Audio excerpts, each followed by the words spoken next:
আমার bank account ফাঁকা করে আমার বরের হাতে সমস্ত টাকা তুলে দিতে হলো। এর জন্য মন খারাপ হচ্ছে ঠিকই, কিন্তু কিচ্ছু করার নেই। না, তোমাদেরও এ বিষয়ে কোনো কিছু এখন বলতে চাই না, তবে হ্যাঁ আস্তে আস্তে সবকিছু জানতে পারবে। যাই হোক, প্রতিদিন সকালটা যেমন ব্যস্ততার মধ্যে কাটে, আজকেও ঠিক তেমনই ছিলাম। আসলে এখন বর্ষাকাল, যখন তখন বৃষ্টি আসে, তাই জন্য ছেলেকে একা ছাড়া যাচ্ছে না, আমাকে সঙ্গে যেতে হচ্ছে। গরম পড়লে আর এটা অসুবিধা হবে না। তো যাই হোক, ছেলেকে স্কুলে দিয়ে হঠাৎ করে মনে হলো সোনারপুরে আমাদের একটা কাজ পড়েছে, সেখানে যেতেই হবে। তাই দুজনে মিলে ওইভাবেই বেরিয়ে পড়লাম। আর তোমরা জানোই আমি একা যেতে পারি না কোথাও, কারণ স্কুটি, সাইকেল, বাইক এগুলো কিছুই চালাতে যাই না। তাই আমার তো ড্রাইভার সঙ্গে নিতেই হবে, তাই না?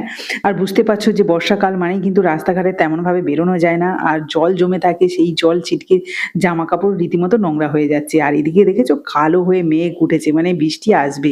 আমাদের কাছে কিন্তু শুধু একটা ছাতা আছে, জানি না যদি ঝমঝমিয়ে বৃষ্টি আসে তো রীতিমতো দুজনেই ভিজে যাব। অবশ্য ভয় দেখালেও যত সোনারপুরের দিকে এগিয়ে যাচ্ছি ততই কিন্তু মেঘটা ফাঁকা হচ্ছে। আর দেখো এই যে বাইপাসে উঠে গেছে, আর রাস্তা দেখেছো একদম নিট অ্যান্ড ক্লিন। এরকম রাস্তা হলে না দারুণ লাগে লং ড্রাইভে যেতে। অবশ্য আজকে আমরা যেভাবে ঘুরছি মনে হচ্ছে যে লং ড্রাইভেই বেরিয়েছি। তো যাই হোক, এখন কিন্তু আমরা একদম ইস্পাতের কাছাকাছিই আছি। আর তোমরা তো সবাই জানো যে সোনারপুরের তেমাথাতেই ইস্পাত হসপিটালটা রয়েছে। তো ওর পাশ থেকে যখন সামনের দিকে আরো এগিয়ে যাচ্ছি, মানে ঘাসিয়ারার দিকে যাচ্ছি, তখন কিন্তু আমার সেই পুরনো স্মৃতিগুলো খুব মনে পড়ে যাচ্ছিল। মানে একটা যুগ আমি সোনারপুরে কাটিয়েছি, 10 থেকে 12 বছর সোনারপুরে কাটানো, মানে বুঝতেই পারছো যে এই সমস্ত জায়গাগুলো আমাকে খুব টানে এখনো পর্যন্ত। মানে প্রচুর স্মৃতি রয়েছে সমস্ত জায়গাটা জুড়ে, মানে কোথায় যাইনি সোনারপুরের। মানে কি বলবো, কাঠফুল থেকে শুরু করে আর ওইদিকে স্টেট ব্যাংকের ওই দিকটা, পুরো সব দিকটাই মানে প্রচুর ঘুরেছি, প্রচুর জায়গায় গেছি, মানে প্রচুর স্মৃতিও রয়েছে। তো এইগুলোই মনে করতে করতে কিন্তু আমরা চলে এলাম এই সোনারপুর ব্রিজ পেরিয়ে চলে এলাম একদিকে কোয়ালিটি সুইটস আর একদিকে কিন্তু সোনারপুর থানা। এর পাশ থেকে আমরা যাচ্ছি। তবে এখান থেকে যেতে গিয়েও না খুব মনে পড়ছিল এই কাকুটার কথা, কারণ এখান থেকেও আমি প্রচুর গাছ কিনে আমার এই শ্বশুর বাড়িতে পাঠিয়েছিলাম বিয়ের আগে। আর সেই কাকু কিন্তু আজও বসে আছে। তো যাই হোক, কথা বলতে বলতে কিন্তু আমরা চলে এসেছি সোনারপুরের স্টেট ব্যাংকে।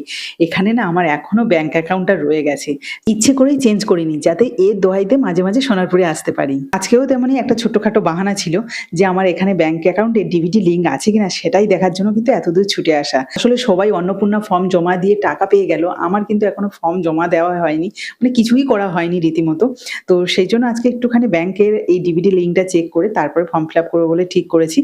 তো তার জন্যই আসা। দেখলাম সবকিছু ঠিকঠাক আছে, তবে হ্যাঁ বিয়ের আগের টাইটেলটা রয়ে গেছে, বিয়ের পরের টাইটেলটা চেঞ্জ করা হয়নি। এছাড়া রেশন কার্ডটাও কিন্তু আমার বাপের বাড়ি রয়েছে, ট্রান্সফার করা হয়নি। এর জন্য কি অন্নপূর্ণার টাকা আমার ঢুকবে না? সেটা যদি তোমাদের জানা থাকে অবশ্যই কিন্তু কমেন্টে জানিও তো প্লিজ। আর জানো তো আজকের দিনটা কিন্তু ভালো স্বাদ দিয়েছে আমাদের, কারণ ব্যাংকের মধ্যে যখনই ঢুকলাম তখনই বৃষ্টি হয়ে গেল, আবার যখন বেরিয়ে এলাম বৃষ্টি ছেড়ে গেল। আর আজকে একটা দারুণ লং ড্রাইভ হলো, বেশ ভালো লাগলো। কিন্তু সোনারপুর থেকে আমরা বাড়িপুরে এসে ছেলেকে স্কুল থেকে নিলাম, এখন বাড়ি ফিরছি। তবে খিদে পেয়ে গেছিল বলে একটুখানি টক দই নিয়েছি আর ছেলের জন্য একটু মিষ্টি নিলাম। আর এদিকে কিন্তু মেঘ পুরো কালো হয়ে গেছে, বৃষ্টি আসবেই আসবে, তাই তাড়াতাড়ি করে কিন্তু আমরা বাড়ি চলে এলাম। তো চলো, আজকে ব্লগটা কেমন লাগলো অবশ্যই কিন্তু কমেন্টে জানিও, আর ভালো লাগলে প্লিজ একটা লাইক করে দিও। টাটা।